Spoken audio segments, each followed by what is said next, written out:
Yeah, and they just had 3 typos in there. Yeah, just it was shortened to.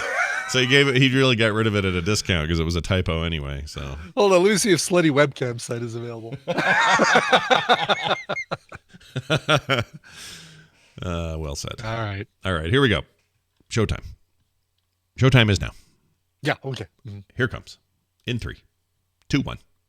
Why are you going to the comic book costume party as that awful Spider-Woman? Private joke between your nephew Peter and me, Aunt May. Oh, shit. Why are you going that didn't work. Okay, hold on. Let me try that again. Sorry, everybody. I don't know what happened. All right, here we go. Try it again. Why are you going to... Whoops, sorry, what? What did you say? No, nothing. Oh, I was okay. just saying, oh, Miss Lion. All right, here we go again. Why are you going to the comic book costume party as that awful Spider-Woman? Private joke between your nephew Peter and me, Aunt May. Hey, why don't you, go get some Jell-O? The morning stream, the morning stream, the morning stream, the morning stream, the morning stream, the morning stream. This is the Morning Stream. Behave yourselves. The morning stream, the morning stream, the morning stream, the morning stream. Hello, everyone. Welcome back to TMS. It's March 5th, 2020. I'm Scott Johnson with Brian Ibbett. Hello. Hey, I had totally forgotten that Spider-Woman made an appearance. Was it so Firestar dressed as Spider-Woman to go to a comic book costume party? Yes, a comic book costume party in 1981. Yeah. All right, so in that world, Spider-Woman appears in comic books? I mean, I don't know. So does Spider-Man and Firestar and Iceman appear in comic books in that universe? Oh, I don't like this. I don't like where this is going. I know. It's like that like the scene in Logan where you see X-Men comic books that are basically like not as much fictitious stories as much as exaggerations of the tales experienced by the real X-Men in that world. Yeah, I sometimes don't like that kind of crossover, that kind of. I think it was handled so well in that, but it made me think: was there a comic book where Storm blasted Toad and said that stupid Toad line? You know what happens to a Toad that gets struck by lightning? Or did the comic book writer say, no, you know what? I'm gonna make something better. Yeah, maybe. But I don't know. Like, I'm torn on that sort of stuff when they're so self-aware that they. I don't know if I call it fourth wall breaking, but they just create like a thing within a thing within a thing. I don't know. Sometimes that rubs me wrong or feels cheap. But your description or your example is fine. It's not a problem. Yeah. But this thing, Logan, I think it was fine. And yeah, I mean, J.C. Calhoun says in Marvel Universe there are Marvel comics. Well, yeah, I mean, the comic characters used to bump into Stan Lee and Jack Kirby and Steve Ditko. Well, maybe not Steve Ditko because he's kind of reclusive, but they used to bump into him in Manhattan in the comic book pages. Right. They would be in there. They would be like Stephen King in his fifth book of the Dark Tower series where he relived his getting hit by a van story. Oh, really? And then interesting. Put it into the book. Man, that was controversial stuff because when you're an author and you're writing your book and you decide, hey, what if I put myself in here and I put in a real world event in here? I think you're playing with fire a little bit. It's just a dangerous thing to do. It's not like Hitchcock being a guy walking a poodle behind Jimmy Stewart and Janet Leigh. Right. Right. It's real weird. Yeah. It's real weird. Yeah. But anyway, that I still to this day I'm not quite over that. It was just a strange turn. I still love that. It's still my favorite series, but weird. And they called him Cy King, and he was like he had this power to like predict everything because the books he had written. Oh no, really? Yeah. So like. Oh, no. Yeah, you make yourself like you've got to be just like a little, oh, look, there's Stephen King kind of thing. Yep. No, they made it like he was like an oracle or something. So when what's his name? I can't think of his name all of a sudden. Sat him down and he was just confused about who these guys were and what they were doing, Eddie and Roland. And then Roland did some kind of freaking force or Jedi mind trick on him. And then suddenly Stephen King sits up and starts spouting off all this oracle stuff and like predicting things and saying it's weird, so right? Much wrong with that. I know. I don't like it. It's that. What do they call that? It's a word. There's a word for that when authors put themselves too much in something. Not Mary. Is it Mary Sue? Maybe that's it. I can't remember. That's a weird one. Just weird. That is really weird. Yeah. I don't love that he did it, but it was still my favorite series. Despite that, they didn't kill it. It didn't ruin it for me. It just was weird. Is it Mary Sue J.C. Calhoun? I think that's it. Where you're putting yourself in everything. I don't know. Some people might say Fred is me in the Fred and Can scenario. So I understand that it can happen, right? But that's something different, right? I mean, I feel like a comic strip writer frequently, the guy at Pearls Before Swine does that all the time.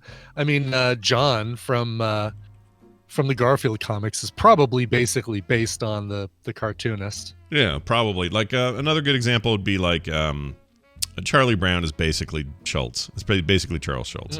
Right. I mean, his name is literally Charlie. Like he just didn't call himself. Oh, Charlie! Good grief, Charlie Schultz. Yeah. Right. So how are you only 8 years old and you're completely bald already, Charlie Schultz? So it's like, people have to tell their perspective. So sometimes their perspective is represented in a way that seems like it's maybe based on them. And I think that's probably fine. It's when you say literally there's a dude in this book named Stephen King who got hit by a van, and then your main character sits down and talks to him, and he supposedly he's like the chosen author. He's like the town crier of the era to let everyone know about this alternate dimension where. No, that's too much. Yeah, it was weird. Too much. Create a character that's vaguely based on you, Steven. Yeah. Yeah, that would pull me right out of the story. Yeah, it's a little weird. Anyway, learn from your lesson and never do that again. Okay. Yeah. Hey, we got a show to do. Real quick, I don't know what happened to me, but they put out that living ship update there with the No Mansky. And decided to go in there and check that out, and I ended up starting a brand new game. Oh, from scratch, really? From scratch. I like doing that in that game because it's just fun to get started and see where you're going to land and what's this new planet, and plus they keep adding stuff so the experience is different each time, that sort of thing. Anyway, I'm all back in on that damn thing. It's good. That game's good. It's really good. Hey, Brian, you need some ferrite dust? I got ferrite dust for days. Do you need any? Yeah, I'll send you some carbon. Okay, because I could use some carbon from some plant life around the planet. Also, excuse me, I learned this yesterday. Did you know there are like 2 or 3 upgrades you get at one of the space stations that make it so your scanner, when you scan wildlife, they'll give you like 500 million credits for doing a single piece of wildlife on a planet. Really? You can just print money with that thing. Just bzz, bzz, wow. Bzz. And the only problem with it is, Bo was saying this last night, if you scan an animal, it's like, oh, sweet, immediately 500 grand in your account. But then you scan a rock accidentally when you think you're scanning the creature behind it. The rock still only gives you like $500, like nothing. Okay. So that's frustrating because you spend all that time scanning, and then it comes back. It does take a while, yeah. Yeah. Anyway, so that's a fun little thing that I've gotten way back into. That game, it's just too good. Yeah, and I think I was disappointed. I think the last time I played, I was just disappointed with the PSVR, the way it was handled in there, the way it was added. Because I don't like the way you move by planting a dot on the ground and then your dude goes to that dot. But I guess there's no other way, because you're not going to sit there and go I mean, you can do the controller thing in that game. There's an option for that, so you can. There is, and it didn't. There was some issue with that. I think it's that it doesn't that it reduces the frame rate if you do it that way. Oh, I could see that. There's some problem with using the controller to move. Yeah, PC version, I guess, doesn't suffer from the frame rate problem, but like it seems to be okay. The VR world has decided in games there's 3 ways to move. It's a controller, a mouse, and keyboard like normal. Makes a lot of people sick, so that's why it's there, but not the standard way. Some people are fine with it, other people struggle with it. So the other alternative was, how about instant warp, like you're talking about? Put a dot on the ground. Oh, basically missed. Yeah, basically missed. And then the third option, some people are using, what is it? Oh, there's a new way that a lot of these games do it, where you do the warp thing, but you do it with some movement, like you're actually warping. I don't know if you've experienced this or not. Oh, but no, if I have. You'll pick a spot somewhere, and then instead of just appearing there, you will feel yourself go like just. Oh, really? Yeah. Okay. And the world interesting. will kind of like motion blur past you before you get there. Those seem to be the three standards, and like that new Half-Life Alyx game are all those styles, those three styles. Gotcha. Oh, lets you do all three in those, whichever one you like. Interesting. So nobody has really truly figured out a fifth or fourth way to circumvent all of this, which would be more like controlling it with your head, or I mean, you got the treadmill people, you know, they got their weird circular treadmill thing, Sure. the Omni, sure. whatever, but nobody can buy that. That's a dumb thing no No, one's gonna that's have. yeah, it's out of everybody's reach. And who's got the space for something dumb like that? Yeah. It feels like in a real world application that would be a huge waste of resources. It's like Yeah. Oh yeah. Nightcrawler teleporting into the kitchen to grab a thing of Pringles. You know? I love that idea though. Yeah. Look, the guy's got to get his Pringles. How are you gonna do That's it? right. Tell Yeah. him. You gotta bamf for your Pringles. Is what you gotta do. Anyway, Hold on, Kitty Pryde. I'll be right back. I'm going to go get some Pringles. you made him very jaunty in your version. Yeah, well, of him. he's a very jaunty in my world. All right, I like That's how he it. talks. Anyway, No Man's Happy- Sky is still a happy elf. threat. Still a threat. Tell me about. So we're going to Vegas at the end of the month. Yeah. Tell me about this James and Svet wedding thing, because this is exciting. We have a James and Svet wedding. A James and Svet wedding, not a James and Sweat vetting. No. James and Svet are getting married. That's kind of the whole reason that we scheduled this trip on these dates, is because we got invited to their wedding. We said, well, let's bookend the wedding, which we thought was going to be a private affair, with TMS stuff. But now, because of the venue that they were able to get, which again is the Desi Arnaz Jr. Theater in Boulder City. No, I Well, love that. it's the Boulder Theater, but it's owned by Desi Arnaz Jr. So let's call it the Desi Arnaz Theater. Sure. Um, Not to be confused with the kid that was on the show with them, because we figured out that That's was right. a different We dude. figured out that really wasn't like he did not really play Little Ricky. He just Right. was the real life Little Ricky. Yeah, correct. Please, if you see him there, please don't go up and say, "Hi, Little Ricky." Yeah, don't do it. Don't. It's just not. No. It's not kind. It's not right. Somebody's gonna do it. Yeah, I think don't do Zoe it. brings bacon is gonna do that. She's gonna go up and. She can get away with Anyway. it though, because she's like this short, sweet little British lady. That's true. She That's can do true. it. Yes. Yeah, she'll be fine. Anyway, so it's not an official meetup event. It's a thing that's now opened up. There are tickets you can buy to go to it. $25 to the wedding. And it's not just a wedding, people. This is a performance. It is going to be a stage production that happens to contain a real wedding in it. So is it going to have so there's going to be, obviously there's music involved, right? There's Like- music, but I don't think performed by them. They've got a band that is let's see here. The event is called It's About Time. yeah. Written and directed by Brian Todd. And it is the very real wedding of Svetlana Stefanova and James Howard Adams, Boulder City Councilman James Howard Adams, Yeah. amidst a stage production of high drama, low comedy, and petty sabotage. Wow. Sabotage. Wow. Hey, can you do me a favor, Brian, in the best James voice you can muster? Can you imitate what it will sound like when he said, he agrees to marry her when the words are spoken? What's it going to sound like? Well, Sven, I do take you, to be my lawful wedded wife, and, to have and to hold, and, You guys have, for those who don't know James, you have no idea. You have no idea how good that is. Like, no idea. It is so good. Oh my gosh. Like all other imitations of anybody, step aside. Your James impression is so freaking on point. oh, man. That's incredible. All right. I Anyway. told you I did that for them in Vegas when we were there for my birthday with the crazy neighbors. It was basically we were at dinner before all the craziness went down with the crazy neighbors Oh, and the sensitivity issues and stuff like that. Yeah. There was a and blowout. I did that impersonation for James and Svet. I can't remember. Somebody suggested it. Who was it that was with us? Tina, maybe? Tina said, "Oh, do you've got to do the impersonation for Svet." Yeah. And she laughed. He kind of did a little bit. Okay.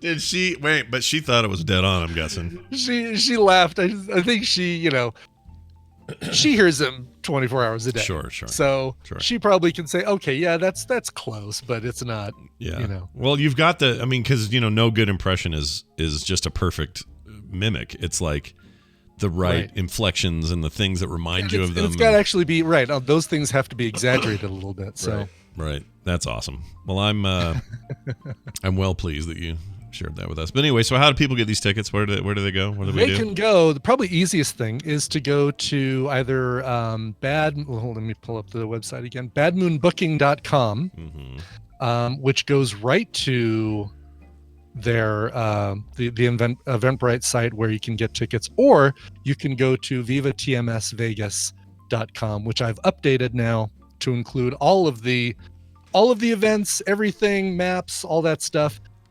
Dude, we're 20 days away from this, man. Yeah, 20 days. It's not very far. And also, this is the nice thing. If you decide, hey, I do want to go to that wedding part, good deal, because this year we're not doing tickets of our own, so you're already. It's not like you're doubling up on tickets. If you decide to go to the James Fed thing, it's just the one ticket you got to get. So. Exactly. Everything else is free unless you want to participate in Mario Kart at whatchamacallit, HyperX, which is only $10. Yeah. We've already got, I think there's 72 slots available. We've got 36 of them. And then there's one person who is not a tadpooler. So excited. I'm so excited about this one person we don't know. Yeah. I don't know why. He'll probably win. That's the worst I really part. hope that they show up and they've got like a leather jacket covered with logos from different sponsors, and they're like, this super good Mario Kart. Yeah, got like a Luigi hat and like a freaking Waluigi t-shirt. And, exactly. Yes. oh man, that's gonna be great. I'll bet he's the winner. That's the funny part. He's gonna win the whole thing. Oh, I'm sure. Yeah, exactly. Because he's just hardcore gonna like take that. us out one by one by one. Yeah, just boom, boom, boom. Does this every month. All right, so the site has links for that as well right now. It has links. Oh, it doesn't have a link to the HyperX thing, so I should probably put one of those on We'll there. put one of those in there. VivaTMSVegas.com, everybody. And we're looking forward to seeing all of you in 20 or so days. Oh my God, I'm so excited for this. It's hard for me to see past this coming weekend because there is so much. It's like a big eclipse that's in front of my face of like the Geek Bowl. Mm-hmm. Yeah, it's crazy. And in a little over 24 hours, I'm gonna be at the airport getting ready to get on a plane to go to Chicago. Yep. And hope we don't have any snow or anything. It's always weird in Chicago in the winter, isn't it? Sometimes it is. It's gonna be 40 cold, but not. I think the current weather situation is not. 40's not bad. Not bad. Yeah, I like 40. For you Canadians, that's like 10, 10 or 20, exactly. whatever it is. I don't know. Right. You guys and your space points. I don't know how it works. Right. Anyway, so yeah, that'll be great. And you got all the meetups going. And again, check the TMS Discord. Has all sorts of details on that. So go check. Yeah, you can that meet my out. team. I'm great people. Like I'm so blessed. Hashtag blessed to be part of this this trivia team. Really, really good, great people on both sides of my trivia team, both the sports side and the movie side. Great people. Both great. Best. Be best. Well, excellent. And we're going to take it all. We're going to be on stage and win Geek Bowl. It's my least favorite way he talks. I hate it. I know, mine too. my favorite way to impersonate him, but my Ugh. least favorite way to hear him doing it. It just makes me want to jump to the screen and punch a guy. So, I heard Warren's out as of right now. Warren's out as of this morning. Yeah. So, so she's done. She's cooked. Yeah. So if you had to, I got a question for you. This is, oh gosh, it's okay. political, but not political. Sure. It's not divisive, as far as I know. But let's say Biden ends up getting the nomination, which is looking likely. Sure. Although Sanders is not backing down. He had a pretty good showing. He actually had a great showing here in Colorado. I don't know how he in Utah too. how He Utah killed as it well? here. Yeah. He was like by far a landslide winner in Utah. Yeah, But just anyway, not California. He did not take California. No, take California. I love that song. They only made like one album and then they disappeared. What happened to those Yeah. guys? What the frick? Their propellers were too powerful. And they flew off. Yeah. Yeah, they had them on their heads and then they went and that was it. Right. Who knows where they are now? Anyway, if you're just a betting man, and you are, who do you think the VP pick? Is it from this pool of people? I guess is my question of these other dropouts. I would my prediction right now is Buttigieg. I predict Biden picks Buttigieg as his running mate. See, I have a feeling. Yeah. I have a feeling Kamala Harris might be the pick. Oh, interesting. Because then you'd get A, your first female VP, B, diversity, because she's a black lady, and and like I don't know, I feel like that's a thing that's possible. I don't know how it's gonna go. It's gonna be weird. That I think would be a smart pick for him. Yeah, edge. Plus, well, I mean, Buttigieg is smart too, but I really do like Kamala Harris as if something happens to Joe, I do like Kamala stepping into the. If something happened to him, would you say it ain't so, Joe, when it happens, or what? No? Right. Yes. Exactly. I have some concerns about Joe Biden's longevity. We'll see. He does that thing that kind of scares me. Like when he was at the most recent debates, even in interviews, he does this thing where he answers a question and then he squints really hard, and then like pauses and squints really hard, and then comes up with the answer. Yeah, and now I admire somebody who thinks before they speak, if that's what he's doing. Sure. But maybe what he's doing is holding back a torrent of diarrhea because he has no control over his bowels. It's not a hard reset, but it kind of looks like it might be a soft reset. Yeah. Oh yeah, a little bit of a little reboot happening while he's standing That's there. right, a little bit of a soft reset. The following conversation was brought to you by Scott and Brian also make fun of Democrats occasionally. We do, for sure. All right, let's do. Oh, I know what I We're want to do. we're not going to be happy until President Palmer from 24 or West Wing Sheen or oh yeah, President Bartlett. I'd take Bartlett. I'd vote Bartlett. Yeah. Bartlett was great. Even my most hardened right-winger friends all like Jed Bartlett, and technically on the show he was technically a Democrat, but he behaved like no president does. Like that's why that show is both great and bad, because on the one hand it's like this really great idealistic version of what goes on behind the scenes. It's just not accurate. Yeah. And so it's a hopeful show. Like it's a show that gives you a feeling of like right, this is the right thing. We're in the battle. We're in the fight. This is good. This is what you're supposed to be doing. But then you're like, yeah, but it's probably not like this. It's probably not like this at all. Right. Oh, Harrison Ford would be good. Get the hell off my plane. Right. Air Force One Harrison Ford. Yeah. He was one of my favorite movie presidents. Trying to think of another movie president that I like. Okay. Oh geez, Aaron Eckhart's terrible. Not so much not so much Aaron Eckhart, not so much the Michael Douglas. American president. Yeah, I don't like that. Oh, I like Dave A though. little too much of a horn dog. Oh, Dave, Kevin Kline would be great. Yeah, I like Dave. Dave was and Dave again is another one of those fantasies that are just absolutely never gonna happen. But it's just I like that movie. It's a nice movie. Mm-hmm. Yes, President Camacho. Electrolytes. Bill Pullman? No. Oh yeah, Bill Pullman. Today is our Independence Day. Yeah. Sadly, we get presidents that are a little bit more like Randy Quaid in that movie than we do Bill Pullman. Yeah, seems like Julia Louis-Dreyfus from Veep. Sure. I don't know. Us for president, me and Brian. I'll be VP. You can be president. I don't want the pressure. 2024. You can put me in charge of the coronavirus. You can just. Okay, great. You golf. You got to go golf and say dumb stuff. You get to do that. This weekend, I'll be taking another trip to Las Vegas for a joint summit meeting. Oh, it's so a-holy when he talks like that. It's so bad. Yeah. All right. Now, this. Now, if you'll excuse me, I must go take my vitamins. Your news has upset me greatly. I've never thought about that clip. You have to take vitamins because the news upset him? because you're distressed. That's I need really some stressed vitamins. It's really odd. Anyway, that's brought to you by something. What's it being brought to us by? Brought to you by TMS Vegas. Visit Viva TMS Vegas for details. We hope to see you there March 26th through the 29th. Yes, gonna be fun, and I feel less nervous about a trip because I'm driving. I can control the cabin of my car. And really, you're not driving. Let's be clear too. Yeah, let's make this doubly riding. clear. Kim is driving. I am riding. Yes. You're going to be planting wheat, feeding cows, harvesting. Oh no, you're going to be selling crap to Tom Nook the whole way down. Oh yeah, that's true. Tom Nook and I'm going to be paying down my whatever I owe Tom Nook that whole trip. And Sol Carter should be in the back seat paying down the same crappy debts and with her version of it on her Switch.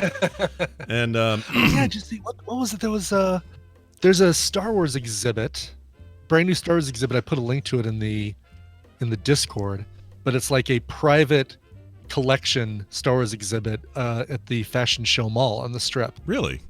That might be worth a peeky poo. I like the Fashion Mall place. I like going there. Do you? Yeah. I don't like the name. I don't like a fashion show mall. I mean, is it a fashion show or a mall? I live like 15 minutes from a mall called Fashion Place Mall, so it sounds a lot like that to me.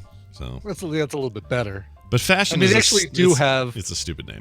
I agree. It is. But it's like, it's like the typical Vegas thing where on the hour they have like a rainfall that comes down in the desert oasis that used to be the Aladdin Mall. Yeah. And then the fountains that go off. And I think at Fashion Show Mall, a couple times a day they actually just have a spontaneous fashion show that erupts in the middle of the mall. Yeah. See that? It seems like a terrible idea. I would hate that. It'd be great if they're animatronic, though. Anyway, hey, let's get to the right. Wouldn't that be great? Now you got me. I went from 0 to 60, dude, on that animatronic fashion show. Oh, yes. But would they be animals or people, or what would you do there? Oh yeah, right. It could be a mix of your. Like Deus Ex Machina style people, and maybe a couple Five Nights at Freddy's looking creatures. Oh my gosh, this is great. Wearing a jaunty blouse. You do Chuck E. Cheese weekend one time for a special weekend. Get Chucky out there. This a lot. Yes. That's fantastic. Right. Okay. All right. Now we're in. All right. Here's your first story of the day. Oh, this is hilarious to me. An 11-year-old was given a car to prevent playing too much GTA. 11? Yeah, this is weird. So here's how the article goes. When Grand Theft Auto ends up appearing in real life news as opposed to articles related to video games and the industry, it's a good bet that you're in for a bit of absurdity. It's often nonsensical attempts to ban or censor the game, blah, blah, blah. Sometimes it's just like, it's usually just, hey, video games are bad. In this case, let's see, in Blackpool, or here it is right here. I'm going to make sure I skip all this fluff because who cares about this. In Blackpool, this is in Europe or in the UK, one particular child was playing GTA so much, he was an 11-year-old, I was doing nothing but playing. His parents went to extreme measures. Now I have to get the rest of the story because I thought I had it all and I don't. Hold on. Here we go. The driver of this car, this is from the Lance Road Police. They put this on their Twitter account. The driver of this car was 11 years old. Yes, 11. So the kid's out driving it. Family member was fed up with the child playing GTA all day on the PlayStation, so brought him out to practice driving a car parked in Blackpool. The adult has been reported for traffic offenses. Those extreme measures didn't include taking away the child's console or limiting access to it. Parents literally put him behind the wheel of a compact four-door hatchback. Was it in a park? Like, I can't tell if it was in a parking lot. They say I keep saying parking driving lot on a car park Blackpool. I think that's what's going on here. Is that he is in a? Well, here I'll put this up for the chat. It looks like the car is in a parking area, and he's just like like you were when you were a kid, and your parents would like have you test drive around a parking lot. In his case, he's just doing it on his own. Here we go. Let me pull that up. So, is it ironic that maybe not ironic, but funny that the person who posted this for the GrandTheftAutoBoom.com website looks like he's barely older than 11 himself. I mean, you're not wrong. They should have gone. The story should have gone on to say he also 11-year-old gets a job at GrandTheftAutoBoom.com to stop playing Grand Theft Auto so much. Exactly. Now, I'm just trying to think if I would ever let any of my kids when they were 11 just take a car without me in it. And the answer is no. Why would you do that? Do we know that the kid was alone in the car? That seems crazy. It says... No, they say brought him out to practice. Does it As say? opposed to sent him out to practice driving in a car park. But brought him out maybe means that there was a. But a if parent with him. if the parents with him and in the other seat, I guess that's still illegal, isn't it? It's still illegal, yeah. Okay. I mean, I don't know if the laws are any different there than they would be here, but I think here, if I did this with an 11-year-old, I would be in trouble for endangerment or whatever. I knew a lot of kids. So my stepdad was from a small town outside of Denver, way outside, about an hour and a half outside of Denver, called Brush. And basically it's like, you got a house, then you got about half a mile, and then you got another house, and dirt roads connecting, and big cornfields and stuff like that. I love towns like that. I'm into it. Yeah. And they, basically once you're old enough to be able to touch the pedals, they let you drive stuff around, and you can't go into town. Yeah, that's where the government can't get you out there. Exactly. But they, I think that they, don't care about that. They're like, yeah, okay, whatever. Yeah. As long as you're driving around from I'm going to go down to the Schillings house for a little bit, go play on their hay bales. Yeah. Exactly. When I was probably 12, I drove a tractor when we were visiting grandparents or something. Somebody had a farm. I don't remember who it was, but I got to drive a tractor for a while. I drove a car when I was 13 because my dad wanted to let me drive the van, but that was in town, so maybe he was breaking the law. I just didn't know it. Yeah, I don't know. Like, when you're out in the middle of nowhere, though, rules change, man. Totally, yeah. Yeah, societal stuff. Typical rules do not apply. That's right. Never driven a Thresher. I would love to drive a Thresher one day. You ever want to do that? I did drive a combine once. Ooh, a combine. It's kind of a Thresher. Yeah. I just basically, all I had to do, so Grandpa Mel got it started and started it going down to one of his cornfields. And basically just said, keep it straight, Brian. Just keep it straight. Wow. He was a great guy. He looked like Ernest Borgnine, Robert Forster merged. His head might have been perfectly square. Like it might have just been like jawline and then that buzz cut that looks like it was done with a T-square. Yeah. And then just flat. That's great. Just flat. And like, just keep it straight, Brian. I love this guy. I don't even know him, but I love him already. Yeah. That sounds great. Speaking of Forrester, yeah, I know. That was hard to see. I was like, oh, wait a minute. When was this filmed? Oh man! Like as soon as you know who he's calling, it's like, oh. Yeah, and but then first, the show me like, oh. when they first did it, it was just like silhouette in the store, and I thought, oh, they're gonna use old voices and fake this. But then I was like, oh no, they filmed this before he passed. Bummed me out. Yep. All right. A little Better Call Saul non-spoiler. That's what that was right then. Rusty Nails is like, what's going on? I'm like, what are you talking about? Yeah. We're just sort of being sneaky about it there, Rusty Reminiscing Nails. about Robert Forster. Yeah. This is all true. Okay. Here's a story about guests being evacuated when a jungle cruise boat at Disney World sunk. I love this. I knew you would. I thought of you when I got this because we're always talking about that jungle cruise. Yeah. Second, you give me the choice to fly anywhere and do whatever I want for a weekend or a week. Vegas might be my first choice, but it might be Disney World. Sure. Give me, unlimited funds and drop me off at Disney World. Yeah. Or hey, why not both? Just why not both? Go from one and then fly and then you're there. Exactly. Well, a boat filled with guests at Walt Disney World had to be evacuated Thursday after it took on water. On water. No one was hurt, and the passengers aboard the Jungle Cruise boat got off the vessel safely after firefighters from the resort's private government were called to the scene. Is that what they call them? The resort's private government? I've never heard of that. The resort's private government. The suits under the floor. Weird. The tunnel. Yeah, I mean, looking at the video of this, I'm trying to figure out where they took this video. Well, it would have been the one on the site. Let's see. Yeah. How do I get back? I want to get back to. Get back to where you want to belong. Get back. Get back. Now I've got a couple news people, Fox 8, talking. Oh yeah, here we go. It looks. Oh yeah, first where it are looked like these a guys? drone. Looked like a drone video. Yeah, I think it's. Oh, this could be helicopter. Well, no, it could be drone. It probably is drone because you wouldn't have a helicopter this low over the park, would you? think so. I mean, it zooms out, but yeah, could be drone. Although, Also, how do we know what's actually happening there?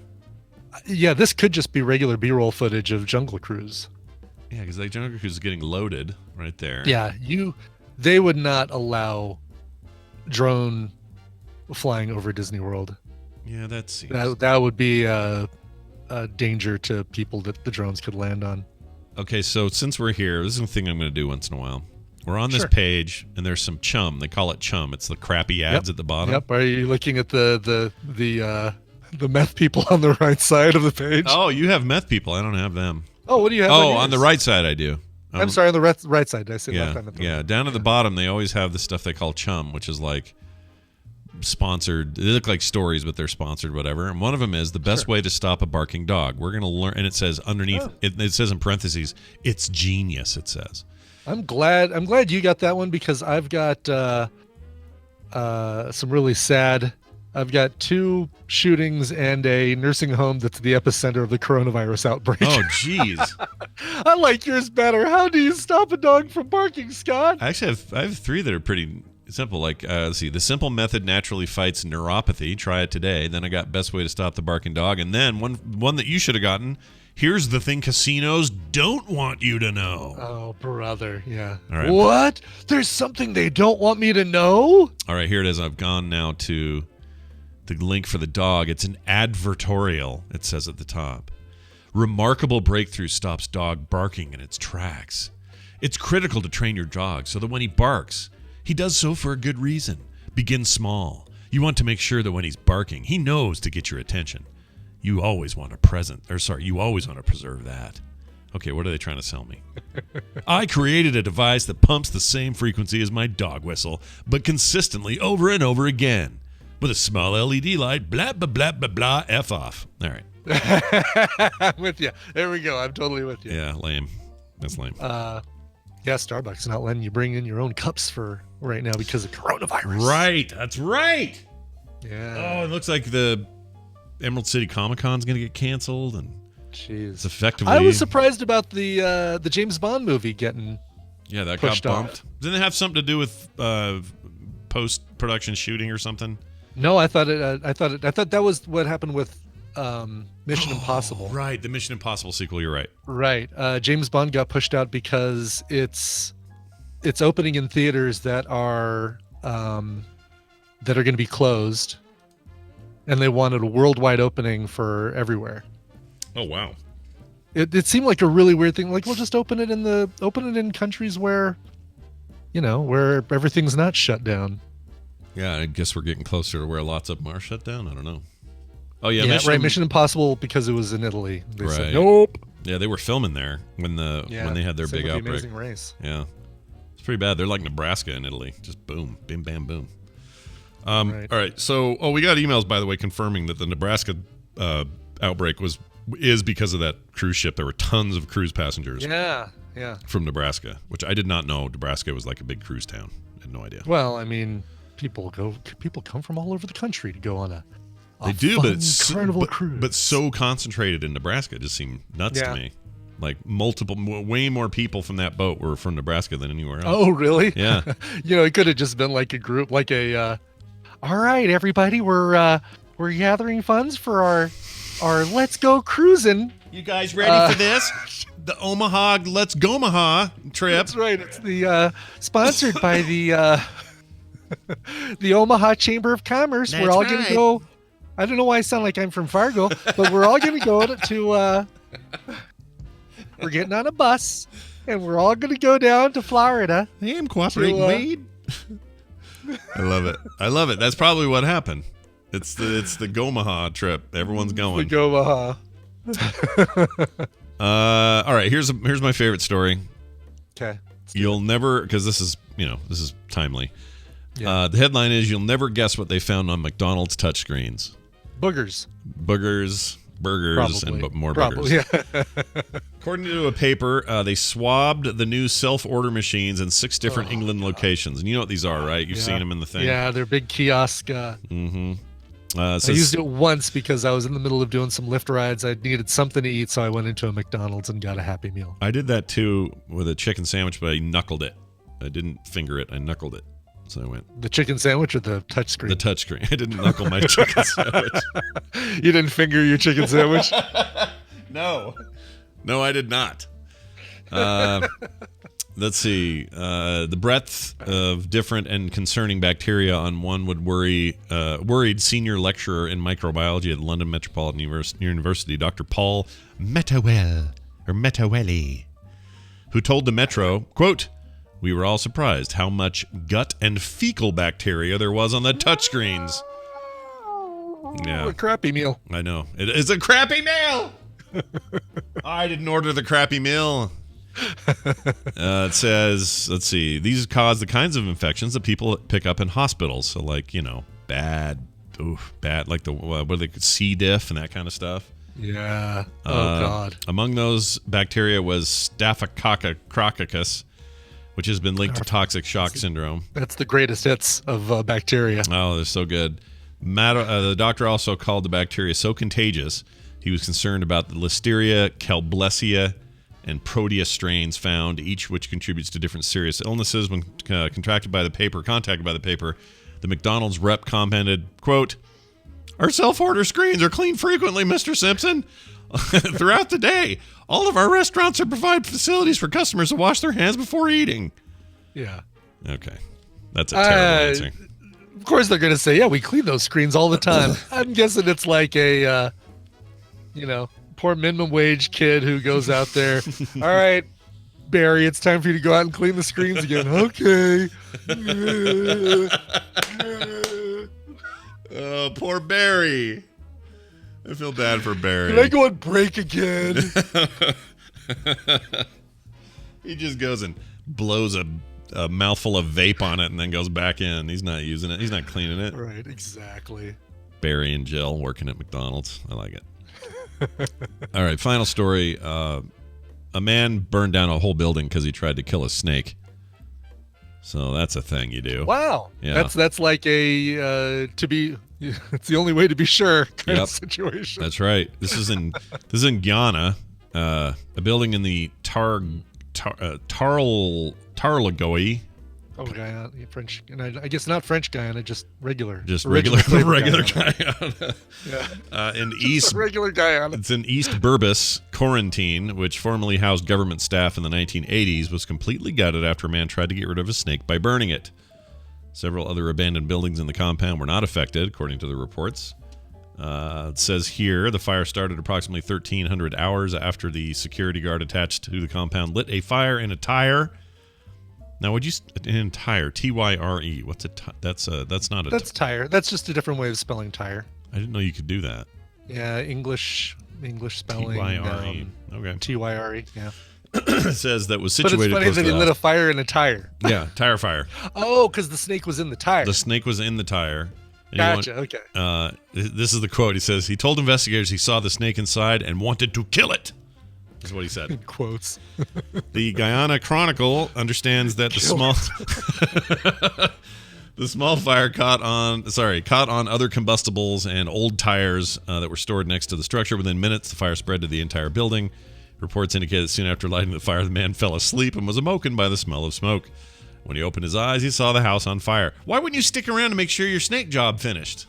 Why would you go sleep? What are you doing? Right, exactly. Wouldn't you do that? All right.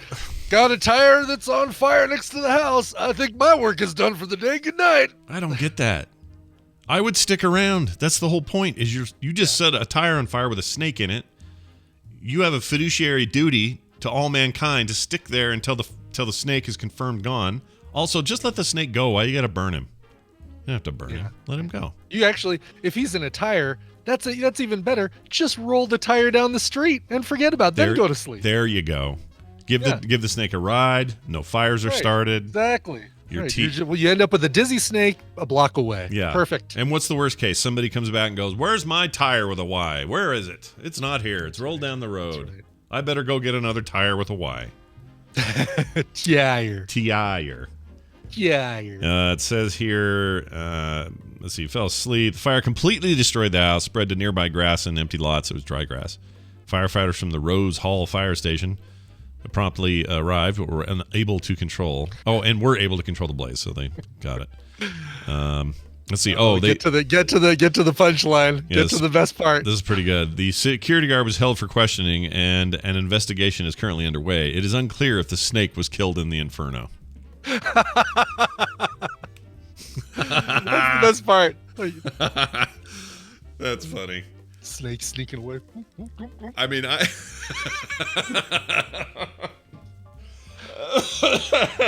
Jeez. after all of that, it lived. That'd be great. That would be amazing. All right, that's it for news. We're going to take a break. When we come back, my sister will be here. We got a deal to take care of, somebody to help, and we do that on Therapy Thursdays, which is always fun. So stick around for that. In the meantime, Brian will now play a song. Brian, what do you have? Yeah, so you know that I make no bones about the fact, or I don't try to hide the fact that I'm a fan of the band Haim, Haim. Love those sisters and the music that they put out. If you're looking for a more indie version of Haim, one that I'm able to play for Indie in the Middle, there are the Aces. They came out with a brand new single via Red Bull Records. Wah! Gives you wings. Yeah. This is the first thing they've done since their debut album, When My Heart Felt Volcanic, which they released a couple years ago, back in 2018. This is a fun pop, just a fun pop song by some great vocalists. The band is called The Aces. The brand new single is called Daydream. All right, here it is. We'll be right back. Don't get too comfortable, Ms. Lion. I'm ready to go to the party now without the boys. Tom don't know the words.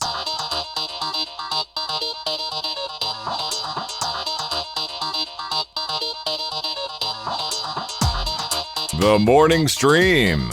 I got a thumb. I got a middle finger.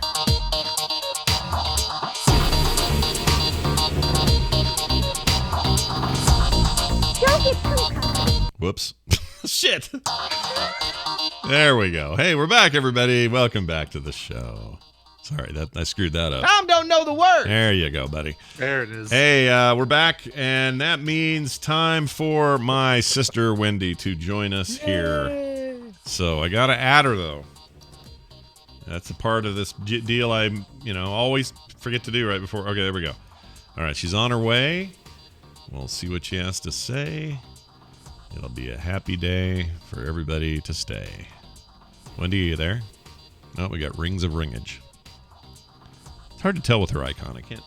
Oh, there she is. Hi, Wendy. Hello. Ah, there she is. You're right there. Let's play this. Something wrong, Batman? Has anybody seen Wendy? You don't want to know that she farts. Yeah, I know. You really don't. Hey, it's my sister. You gotta change that laugh part. I can change it. What do you want it to be? You Change decide. it to cat and chicken porn. Yeah, we could do that.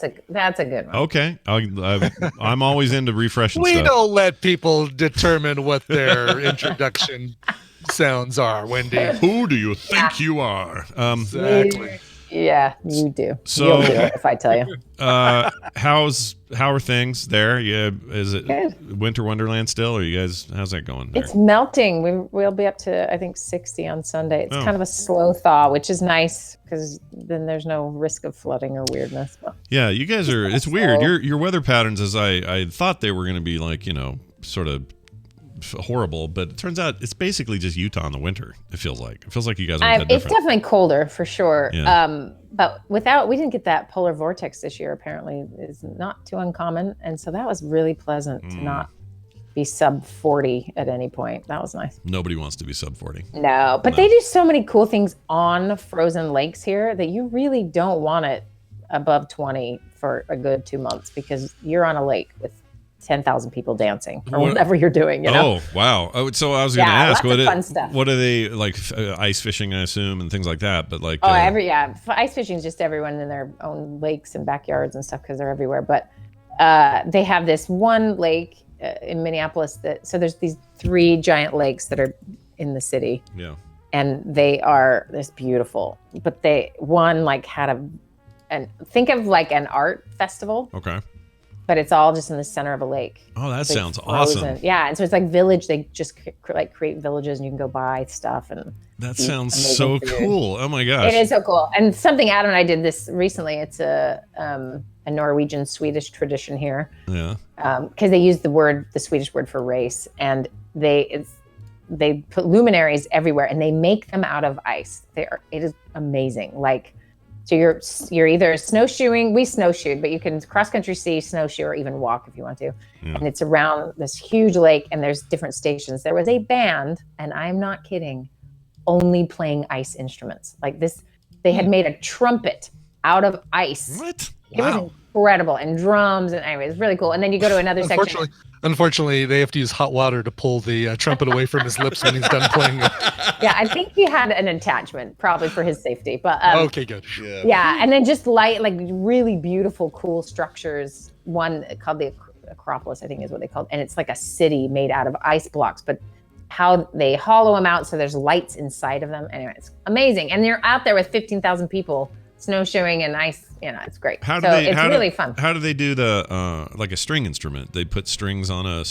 Well, I guess I shouldn't assume question. They didn't have a string instrument. They had a trumpet. They had bongos and drums of all sorts, and then I'm forgetting what the other one was. And then people singing, of course. And that's just crazy. Super cool. So very fun. So like winter is, it comes in and it stays, and so people have really figured out how to enjoy it around here. Yeah, you gotta embrace it. Gotta embrace that stuff. Lots of fun stuff. But the slow melt is nice. But everyone who is from here listening would go, ha ha, because it will probably snow a foot in April. So that's true. Well, don't touch your face. That's the important thing. All right, just no face touching, no handshaking. Just keep it.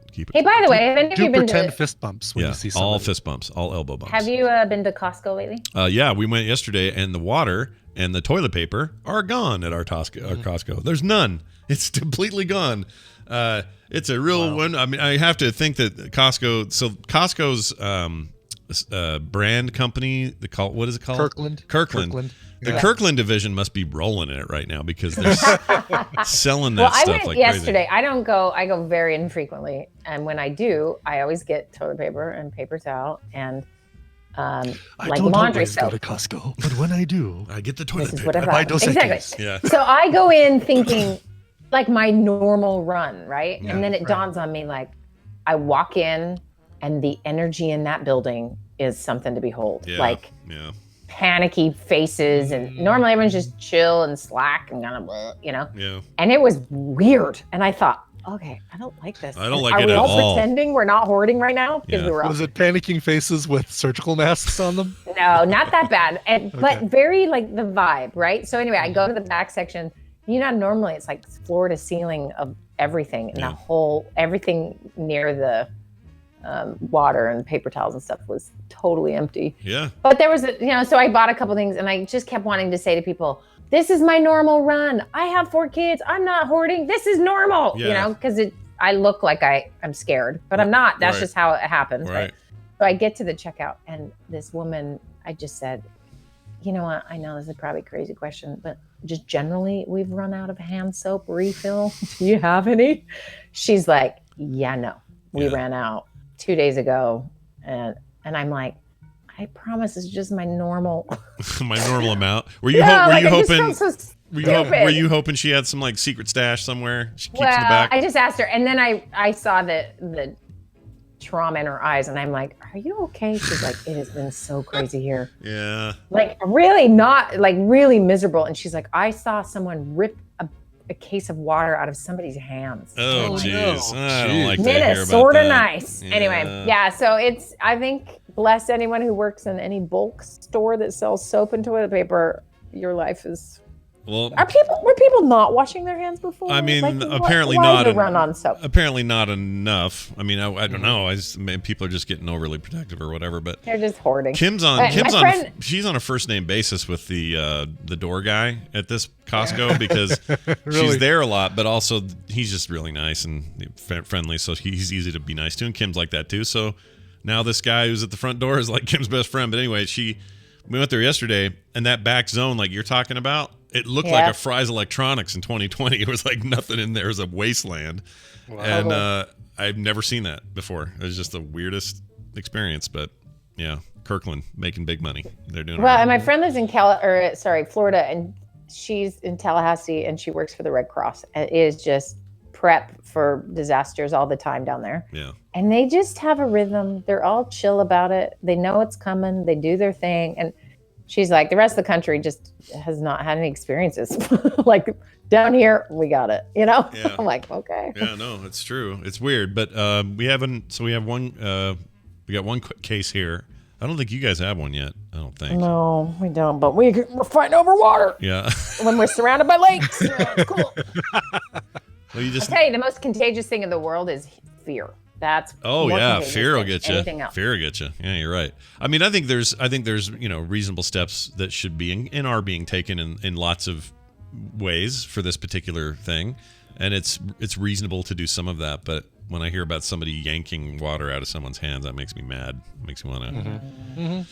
Makes me want to. Come on. First of all, there's still more water. There's still more. That was the worst part of that story. Yeah, why would they? It's not do like that? it was the last one. I just want to. I want to sit that person down and just knock him in the head or something. It's like it makes me mad. What are you doing? I know. We're living in And a they're society, heavy. right? I live in a society here. Damn it! You gotta I know. do your part. And be nice. Anyway, what'd you say? He was big? Is that what you said? No, I said those are heavy. Oh. That's hard to Yeah, rip that they out of someone's Yeah. hand. I thought you were talking about the guy was big. The guy that's God, they are the thing. they are cheap too, man. I love the fact that you could get a whole slab of Costco water for $12. Yeah. For 40 bottles. I mean, the reason people buy all the water anyway is they think because in their catastrophized heads they think that the virus would get so bad that it would take out all municipal workers and everybody who does anything to maintain anything, and so your water mains would go down, or all the dead raccoons would stop being moved out of the way when when the water went through the filter or whatever. Like it would just start to we would get to that level, and I think that's a little. See, this is why big imaginations are problematic. Right, but this is the problem. How do you stop it? How do you stop a brain like that? You can't do it. You don't. And also you need creativity to do things like stop it. Right. You know, and like create whatever. So I get it, but just like, I don't know, easy on the dead raccoons in your water supply story. Right. I know. I have this idea that all our water is filtered through dead raccoons, and it's only just like a little bit of chemical at the end that takes care of it. But it's clearly incorrect. I just have this in my head. You have an imagination. Well, let's do a thing that is not incorrect. It's an actual email that we got for Wendy today for Therapy Thursday. She's a real therapist, by the way, not just my sister. If that wasn't qualifications enough, she actually has some credibility outside of that. Where we help people on Thursdays with their real problems. Wendy got an email from a listener, and I'm not going to use their name, but we will call them Z. How about that? Says this. Hi, Wendy. My name is Z, and I'm 22 years old. 2 days ago, my girlfriend broke up with me. I have to lead with, she's amazing. I've had 4 or 5 dating relationships at this point, and far and above from the rest, she stands out. In short, I'll definitely go as far to say, yeah, I'm in love with her. Aw, that's adorable. Unfortunately, she grew up in a home with an unloving dad, a distracted mother, and she's the baby of the family. Most of her siblings are gone and out of state. She also comes from a past boyfriend she dated for 4 years who was verbally abusive, emotionally manipulative, and took advantage of her sexually. She is wounded in a severe way. She broke up with me not because of a problem between us. Up until 2 weeks ago, we had actually had an insanely healthy relationship, always joking, having fun, challenging one another, and relaxing as well. One night as we hung out, we saw as a drunk couple got physical with each other. She says this triggered something in her, causing her to remember her past boyfriend. She began to feel as though she had never healed from that relationship. We started dating 2 months after they broke up. She seems fine at the moment, but not anymore. So she broke up with me. She said she didn't think she could both heal and be romantic at the same time. She felt like she was just a shitty girlfriend with a burden. We debated about 10 days before she finally called it. We did, however, agree to keep seeing each other and agreed we wanted to try again to see if they could work it out one day. We're going to go to church together. We're both Christians, and hang out in public spaces where romance is not a threat. Neither of us is very fond of PDA, and he doesn't mean his personal digital assistant. He's not talking about his trio. No, it's not his old Palm trio. Anyway, so it says, so I guess my question is, Wendy, is during this non-romantic time of healing, what are the best ways to be helpful to her? What are some things that she should be focusing on? I've been reading a book from a therapist/author named Andy Kobler. to gain some insight, but wanted to hear some of your perspective as well. Thanks, Wendy. Z. Okay. What do you want to tell Z here? How do you deal So with he this? doesn't say how old she is. No. Although, I mean, one would assume in the same range, but only because he didn't say. So I guess we can't assume. It's hard to say. Okay. Yeah, probably would have brought it up if there was a big age difference. Yeah. Right. I would think.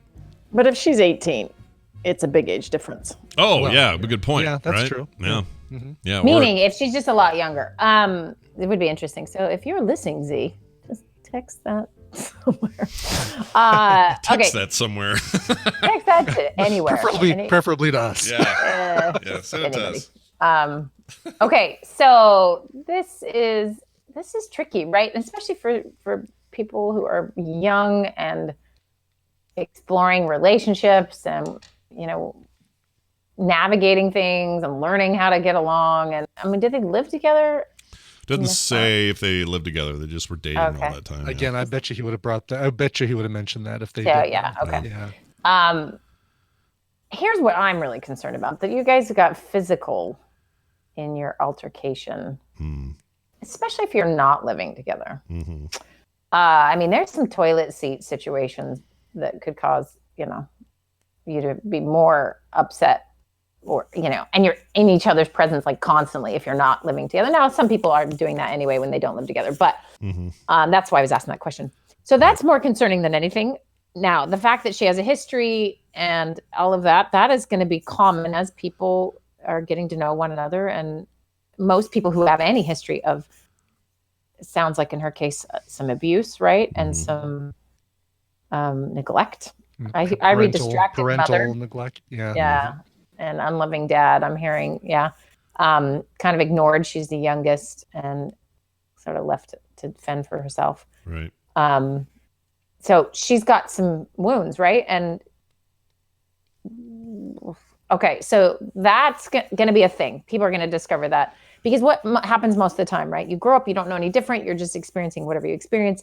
And then you're in a relationship, and there are these sort of moments that push on certain buttons you didn't know you had, because you're in the context of a family again, right? So your family of origin is the context where these things take place and take root and sort of set up all the booby traps, basically, right? Right.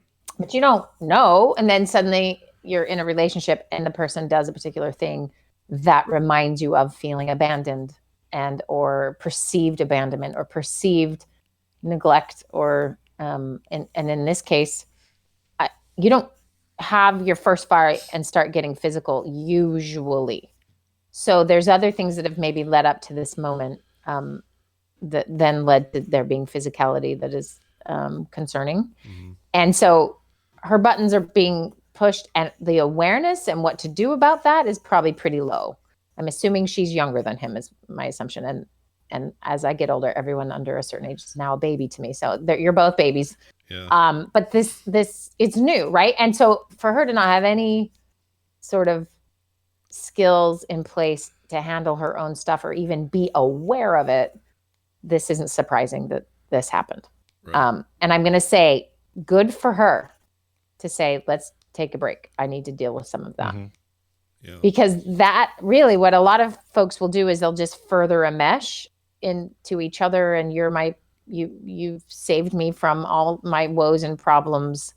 And even though sometimes we're slapping each other around, like there's a toxic version of this that could easily happen. And she's saying, no, here's a boundary and I got to deal with some of this. So kudos to her. Yeah. So his question is, how do I help her? What does she need to do? And I'm going to answer, what she needs to do is figure out that herself. I don't know if you need to do much to help her other than make her listen to this and be supportive. Right. But like, it's not, you can't do anything. You can be a cool person and a good friend and helpful.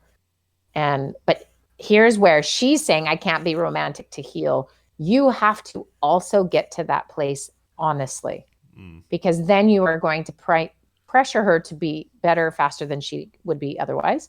You're going to, because you dig her. I mean, she's awesome. So your motivation is you sort of have the wrong incentive for her to get better. Not the wrong incentive, but a complicated incentive to have her better so that you can have her back. Right. Right. And you may be tempted in all this time to think she's the broken one. Now, I don't know. He didn't say if she's got physical slapping him around or it was mutual. I mean, he kind of said it was mutual, didn't he? Such a long sort of. one. I'm Let's trying to remember. They got physical with each other. The drunken couple got physical. Yeah, it doesn't say, but yeah, it just says that it could have just been seeing that she saw the other couple do it, and it just sort of triggered her. Yeah. Yeah. Okay. Yeah. Hold on. Always joking. How can tell you? Because it was like, oh, I read that wrong. I thought they got physical with each other. No. They witnessed somebody else. They saw another couple get physical with each other. Got it. Okay, sorry. Thank you for clarifying. Because I was like, you got to look in the mirror is what I was about to say, but that is not what happened. I see. Okay. Mm-hmm. So she got triggered by seeing something else happen. Yes. I got it. Got it. Mm-hmm. Saw a that tussle. Makes more sense. Yeah, saw a tussle in public, and that was enough to set her off. Yeah. Okay. Got it. Okay. All right. Let me change my tone. Let me back that up. Change that tone. Change my tone and back it up a little bit. Okay. So I get it. I was just thinking that it was them. All right. So that changes a little bit, but there still is that idea that we want our partners to change for us. And as much as we can say, no, I want you to be better for you, like really honestly, that's a need is there, and that's okay, right? But to be honest with yourself about that need is that I need her to be better because I want to be with her. I want to support her. I love her. All of those good things. All of that's good, right? Yeah. But if she's this young and this stuff is just emerging, you're going to have to be really patient.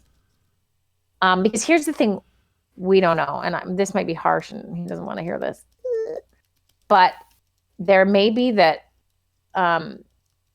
your current relationship, and she may be saying these words, that it's too much for her to heal to also be romantic, but she also may just not want that in her life right now. And that's difficult, but it's a complicated one. So think about the times, and I could be so off here, and I hope I am, but think about the times where you sort of make an excuse for something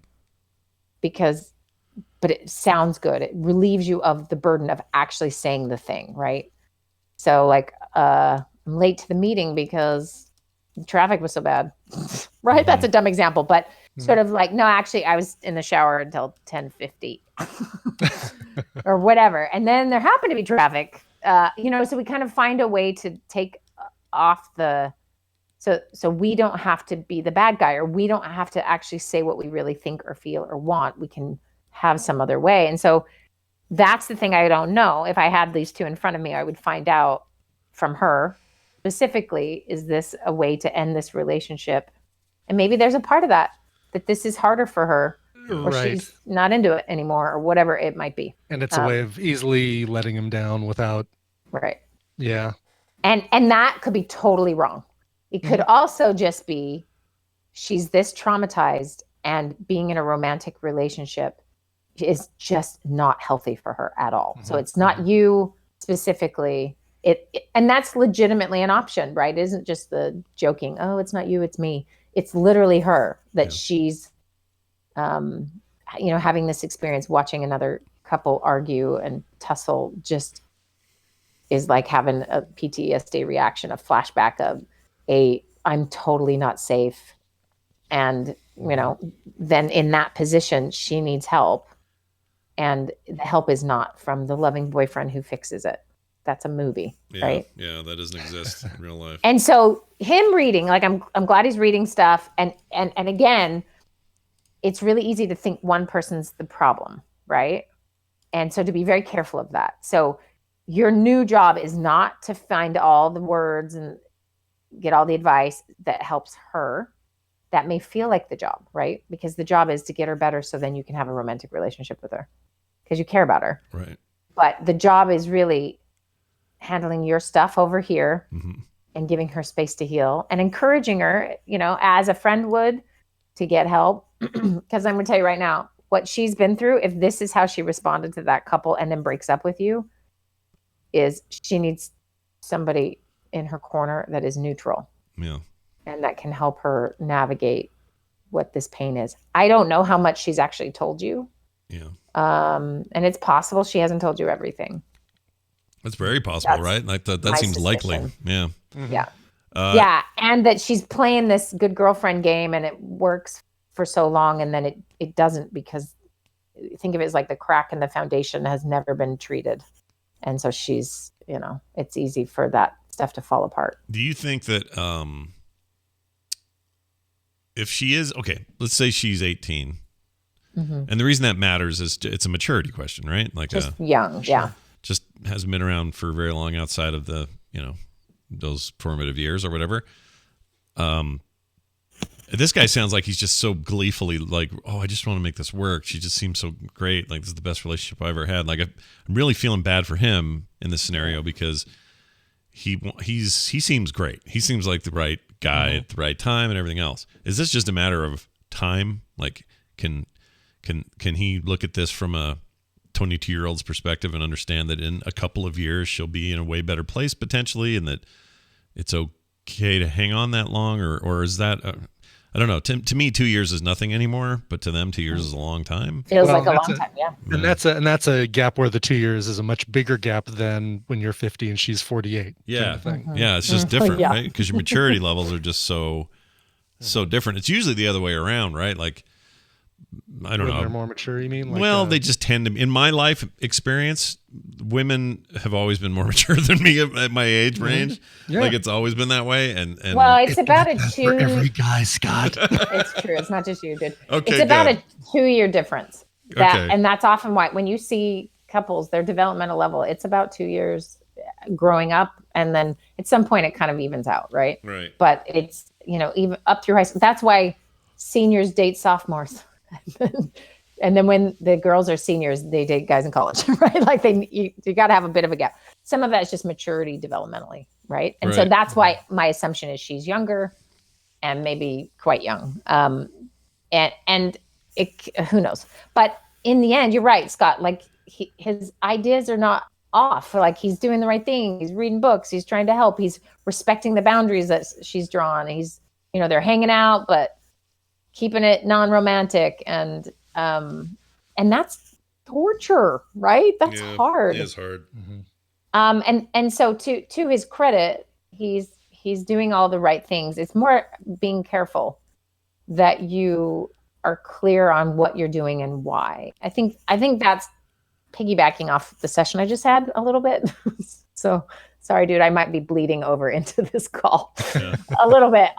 Just and this is a much older couple, but just, super toxic for one another and not letting go of the other because you get needs met that you're afraid to be alone, or you're afraid of the actual grieving process, or the belief there's no one else out there for you. Or, there's so many stories that get played out in a romantic relationship that are complicated, and it seems like everyone from the outside can see it, but it's so hard when you're in it. And so to really be honest with yourself about what you're doing, and is it healthy for you too?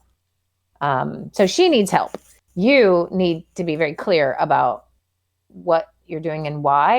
And it sounds like you're doing a lot of the right things. But just because here's the thing, and I've seen these play out over time, is that you're on a different trajectory now. Like you thought you were on the same page. You are not at the moment. Right. And that is a real mismatch in a relationship.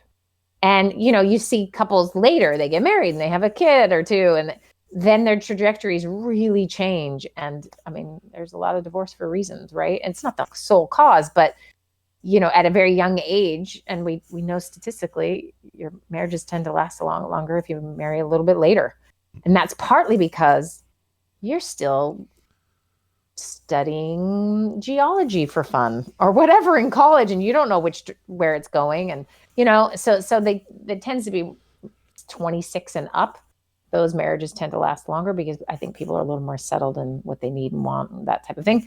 But, it may be the love of your life, and you hang on and do all the work to make sure she's good, and you work on your stuff. That who knows what the story is, but to be a little bit careful and make sure you're not stifling your life in order to hang back, if that's not really honestly what you're wanting to do, because this could take a while. Yeah. I mean, everyone can change and everyone can heal, but they do need space to do it. Because think about the romantic demands, right? Right. Being there for somebody when you're not able to be, and that's not fair to demand of her, and vice versa. Right. Exactly. Okay. So before we finish this out, here's a question for you. You mentioned that statistically, a little bit older is that when people get married, and marriages tend to stick more from a statistical point of view. Is there a sweet spot in that any of that data where they're like, that age is 28? What's the best age? Yeah. That's a good question. I actually don't know. I do know, like 18, 19, 20 is kind of can be the teen. They're still teens, considered teen pregnancies and teen marriages, right? Yeah. And those you have a lot more trouble with those ones long term. And some of it is, I think it was Aziz Ansari had a joke about this because his parents had an arranged marriage. And he's done this thing where he's gone around and researched relationships and worked with relationship experts, and he's written a book. And just how dating is in the modern era, right? And he talked about, his joke was like, high school sweethearts is a thing that just melts his mind, because he's like, I don't get it. Imagine if I liked something when I was 16 and I never stopped liking it. Like, that would mean I'd have my Bob Marley poster still on my bedroom wall. Well, there are obviously exceptions, right? Like, there are people. Oh, of course. Yeah. Of course. Right. But the problem is the exception is not the rule. Right. And the stats and the thousands and millions of numbers we actually have to work with show us where, and I think the sweet spot's probably somewhere between 25 and 30. Yeah. And that's typically you're out of school. And here's what's challenging, right? The sort of modern 26-year-old has a ton of debt that was not happening in previous generations from college. It's different. So you have even more delay or other things going on. And then there's, I don't know what the age is where you get too weird to want to settle down, right? Like, I got my cats, I'm fine, leave me alone. Or a lot of choice. Like, people are just like, I choose to be single and I'm happy with that. And so lots of diversity in that group, but those who choose to get married, there's sort of that middle 20s age up to mid 30s is typically where they do. And hey, there's lots of reasons to get divorced. It's not just because your age. Yeah. But that there is something to just be said for someone developmentally, psychologically, what occurs. So when I meet people in their 40s having a heck of a midlife crisis, often they were married young, and or sort of got on a particular path very young and stayed on it. And that's really question time when they're 40, mid 30s going, I didn't do anything else. I haven't lived. And so that becomes really appealing, to, do some of the behaviors that people tend to do during midlife. So yeah, it's not to say to scare them off. I mean, they share a faith and they are obviously good friends, and he sounds like a good guy and he's trying his best. And so some of it is really just patience and time, but with an emphasis on that she gets help and deals with what she needs to, and that you let the relationship organically be what it needs to be. Yeah. Not because, hey, you are in love with and dating someone who's a little bit broken right now. So when she's healed up and doing great, is that still a relationship you guys will be wanting at that point, or will you have moved on? Yeah. I guess I'm just saying, give yourself some space to grow and life to change a little bit. Yeah. I like that. Yeah. I like that advice. Well, let us know how it goes. And we're glad that we clarified that you were not fighting in the public. I know. I'm so sorry. I said that so wrong. Well, when you said it, I thought, I think I had it wrong then. And then as we got further into it, I'm like, wait a minute, what did they say? And then now it's all makes sense now. Yeah. Okay. Well, good advice is good advice, and I hope it works out. So let us know, Z, how things go. In the meantime, Wendy, is there anything we should be pushing people's eyeballs toward? Yes. Eyeballs? So we're going to do another round of steps. Okay. And so we need more people to sign up. It's going to be great. And I'll tell you, the first round has been a lot of fun, but also like, the first time ever you do anything, you're just kind of, bumbling a little bit and trying different things. Figuring it out as you go. Sure. Yeah. Kind of overwhelming everyone is what we've learned that we were doing. And so we figured out a bunch of stuff anyway. So we're going to do a second round. People who did the first round can join the second round as well, but we need lots of new people too. So it's going to be fun. So go to realsteps.org and just stick your email in and we'll send you updated information. That's going to be April. We're going to start April. Let me look real quick. Sorry. I think it's April 6th. 6th of April.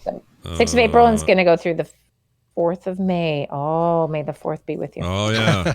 I hate that date. Scott's favorite holiday. It's easy, too. If you go to realsteps.org, the very first thing you see is a nice bold paragraph with a please sign up in red. It's just easy. So yeah. And then you can read about what it's all about as you scroll down, and then we'll just send you an email and you can decide for yourself. But anyway, it's going really well. We've had some awesome feedback, and it's just been a blast. People are so cool and fun. Yep. And we've loved it. Elena was really awesome to talk to when I did it, and Wendy. I always talk to Wendy, but that was good too. That was all right. Yeah, and at this point, we're doing so. We're throwing out weird ideas. You know how you keep people engaged. It's the last week, and it's like, everybody keep your goals. You can do this. We're trying to encourage them. So we're giving away something every day, and so I'm giving away mini therapy sessions. Nice. So it's going to be fun. And then the very last day, if everyone has done it, she and I are going to do something crazy. I'll tell you about after I do it because I might die. Yeah. But we'll see. Anyway, we'll see how it goes. It's a lot of fun. Realsteps.org, everybody. Go check it out. Wendy, have a fantastic week. Thank you. Bye. See you next time. Bye now. All right. There she goes. There she goes. There she goes again. Something else. I don't know the words. All right. Through my brain. There it is. I knew you'd know it. Yeah. Hey, okay, two things. One thing I need to send you just a text of so that you can laugh, because it doesn't really play on the show. It's basically just a funny video of a lady whose job it is from some health department, some state. Oh, I saw this on. Did you see this? You shared this on Twitter. Yeah, basically the lady who's saying, the disease is most commonly transmitted by eyes, nose, and mouth. So please avoid touching your eyes, nose, and mouth at all times. Yeah. And then she licks her finger to turn the page on her. I laughed so hard, and you know what? I'm not laughing at her. I am with her because it's hard, man. These habits are hard. They're just. I was totally expecting the two people in the back simultaneously to start scratching their eyes and realize what they're doing. Yeah, that guy in the back picking his nose, that'd have been good. But anyway, so there's that, and then the other thing I was going to do is we got from Douglas. Sent an email and says, I heard you guys are watching, or sorry, it says this to you. This is for you. He says, I hear Brian likes watching people's shoes fly off, so I'm showing you this video. All right. So I am pulling it up in a new tab here, and you're putting it in. I'm going to put it over here for the peeps. Okay. For the peeps to see. Here, hold on here, peeps. Oh, I've seen this one. This is great. Oh, this have you is, seen this? Oh, geez. That's awesome. Just like... That's amazing. Hold on, let's back it up. So it's a guy going down a very icy driveway that is like, oh, he looks like he's hurt too, man. He's just the way he's hobbling back.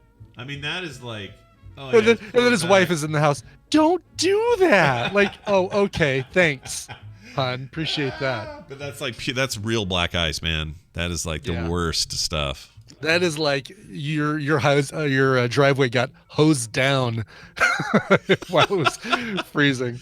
We landed on that thing that hurts me right now. My right side kind of sciatic bum muscle. It's the worst. When I hurt my coccyx, it was a lot like that. Ugh. Well, may your coccyx be healed, Brian. My coccyx. Well done. Thank you for that, and for sending that doggus. But the shoes flying off is the best part. It's amazing. All right, quick programming note. Tomorrow there will be a PM, but it'll be Kim and I doing something. We got Brian off to Chicago doing his thing. Lots of stories on Monday, I'm sure. Or wait, are you back Monday? Hope so. When are you back? I'm back Monday. You're back Monday. Get back Sunday, I guess, right? I would get back Sunday afternoon, so unless I catch some horrible disease at the airport in Chicago, you never know. What would you do? Okay, here's a scenario. All right, okay. You're on the plane. You've just had a beverage or whatever. Okay. the flight attendant walks over to you and says, "Sir, how's everything going?" You'll say, "Oh, fine, thank you." And then what if she suddenly just took her hands and just started rubbing them all over your face, just rubbing them all over your face like this? Just, what would you do? All right. So how old is she? And is she like a California 5 or a Denver 8? She's a turd flutes. I'm gonna say she's a Let's give her. I love you like these scenarios come. They start out seeming so innocuous and like, okay, yeah, what am I gonna do? And then it's the most outlandish thing that could possibly. I love thinking of those things for some reason because I don't know what I would do. I would just be like, and what would you say? Like, what do you say to a person who does that in that position? I mean, in that situation, all you can say, "Excuse me, what's going going to help you on? with Is everything something? all right? Are you okay?" Yeah. I mean, there's got to be a reason she's doing that. And did we encounter some unexpected turbulence and she kind of fell onto me? Yeah, I don't know. I mean, and then what if she was like super? She's going to come up to me. She's going to say, "How's that drink?" And I say, "That's all right." She says, "That's not a very strong reaction." I'm going to say, "That's not a very strong drink." Nice. And then we'll see that scene 4 more times throughout the season or throughout the series. And right after that, the plane will split in half and I'll land on an island. Nice. By the way, I'm with Icor. Denver 8 is a great name for a heist movie. The Denver 8. The Denver 8. That's pretty good. All right. That's it for now. But there'll be... Okay, so that thing will happen tomorrow with Kim. And then Monday, we'll be back. It'll be normal. There's a film sack this weekend, but not a normal one. It's like a watch-along that we recorded, so we knew Brian was going to be out of town, so we did that. And we're ahead of the game, people. Ahead of the game. You know what that means? That means I can play No Man's Sky really late on Friday night and then sleep a little bit the morning the next day because I don't have to get up and do Film Saxy. Mm-hmm. Film Saxy. Film Saxy. Film Saxy. Anyway, so that's the plan. We hope you guys enjoyed today's show. I know I did. Head on over to patreon.com/TMS if you want that PM edition tomorrow because that's the only way you're going to get it. That's patreon.com/TMS. Big thanks to everybody who's signed up recently for that. We really appreciate it. It's helping us reach more of our goals, and we have more on the way. So keep it coming.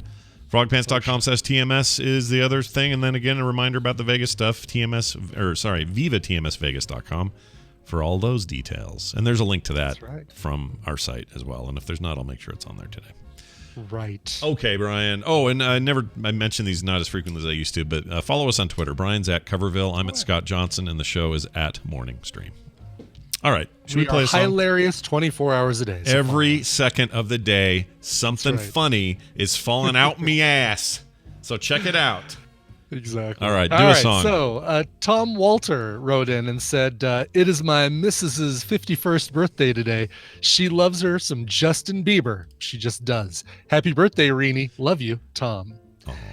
And his request or his dedication, and by the way, tomorrow is her actual birthday, but since I'm not going to be here, I did this request today. Yeah. So happy birthday tomorrow, Mrs. Reenie. I don't have any covers by Justin Bieber, which is kind of what he was requesting. I have covers of Justin Bieber up the wazoo, and that's what I'm going to give you today because this is a great one. This is excellent. This is actually a song I really like, despite the fact that I know deep down that its origins come from that weird mustachioed doofus-looking kid who pees in mop buckets. Sure, we know the truth of that. We know the origin. Yep. Anyway, the song is called "Boyfriend." I think it's I think the original is called "Girlfriend," or is it "Boyfriend" and she just didn't change I don't know the gender of the song. I always wonder about that because sometimes people do change the gender and sometimes they don't. Hold on a second. I want to make sure. No, it is the original is called "Boyfriend," so it's a cover. It's a straight cover, but she does change. She changes the me to the yous and stuff like that. Anyway, it's Marina and the Diamonds. This was recorded for BBC Radio 1, and it's fantastic. Love this thing. Here is "Boyfriend" by Marina and the Diamonds. This show is part of the Frog Pants Network. Frog Pants Network. Get more shows like this at frogpants.com. No, we haven't heard from That's actual sound of the coronavirus. Exactly. As it attacks your system. Yeah, that you never know when it's going to hit, and when it does, it makes that sound. That is the sound that weird looking